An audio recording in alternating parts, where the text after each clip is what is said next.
61A, lecture number 13, announcements. The CATS project is due Friday. Please submit phase 1 by tomorrow. And if you complete the whole project and submit it by Thursday, you get a whole point just for submitting early.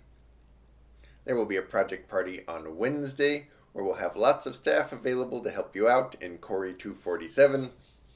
And there are office hours at many other times as well, so don't forget to look at that. There they are.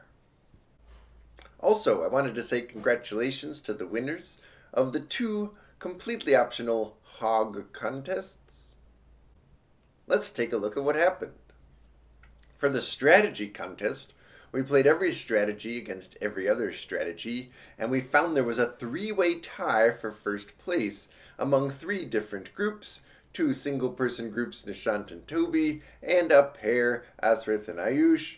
And then we discovered there was a bug in the contest scoring system. After fixing the bug, there was a clear first, second, and third place. Congratulations, Nishant, Toby, and a new team, Jayin and Roger. So these will be the official rankings, but since the bug was our fault, we'll also give first place extra credit to Asrith and Ayush's team for doing such a wonderful job, and I will list them as winners of the contest for many, many years to come. Along with Toby, who will also get first place credit, and Nishant and Jayan and Roger. Congratulations to everybody! And that was just the strategy contest. We also had a dice contest, where the goal was to draw the most interesting dice for the game of Hog. There were many wonderful entries. You can see them all here. I think that the delight of this contest is just seeing what everybody came up with. So I really hope you spend a few minutes to look through all of the awesome work that people did. I mean, it's just so clever what you all came up with. There's even animals that aren't hogs. There's cool dogs in sunglasses, etc., etc. Oh, it's so cool. There's even some code in there. There was just like a vast array of cleverness. But we had to pick a winner, and we did it by asking the staff to vote, and they voted for third place winner of Taylor Moore's entry of these cool retro hogs.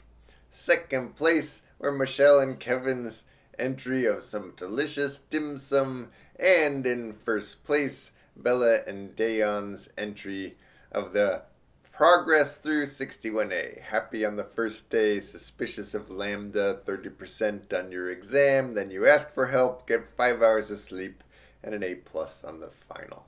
That sounds like a pretty good plan to me.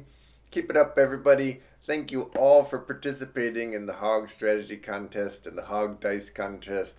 It's so cool that you found time for that. And if you didn't find time, that's cool too. That's why these are completely optional.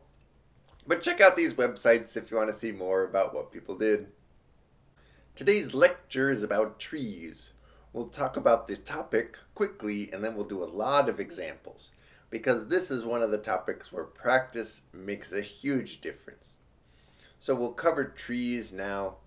We'll cover them again later in the course to try to give you enough experience in order to solve problems related to trees by the time the midterm rolls around. If you don't get it right away, that's okay, but keep practicing and working on it until you master this topic, because it's central to the course. It's a critical application of recursion and a central idea for later parts in the course when we move on to learning about how programming languages really work by building an interpreter for a programming language. Okay, here we go.